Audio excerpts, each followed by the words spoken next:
અરવલ્લી જિલ્લાના બાયડના આંબલિયારા ચાંદરેજ માર્ગ પાસેથી વન વિભાગ દ્વારા મગરનું રેસ્ક્યુ કરવામાં આવ્યું હતું. આંબલિયારા ચાંદરેજ માર્ગ પર ખેતરમાં ઘાસ કાપતી મહિલાને મગર દેખાઈ આવતાં તેમણે લોકોને જાણ કરી હતી. બનાવની જાણ થતાં લોકો મોટી સંખ્યામાં ઉમટી પડ્યા હતા. ત્યારબાદ વન વિભાગને મગર અંગે જાણ કરવામાં આવતા વન વિભાગની ટીમે સ્થળ પર પહોંચીને મગરનું રેસ્ક્યુ કર્યું હતું. વન વિભાગે રેસ્ક્યુ કરાયેલા મગરને સલામત સ્થળે કુદરતી આવાસમાં મુક્ત કર્યો હતો.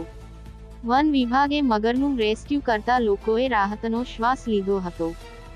જગદીશ પ્રજાપતિ, સમાચાર 31, બાયડ.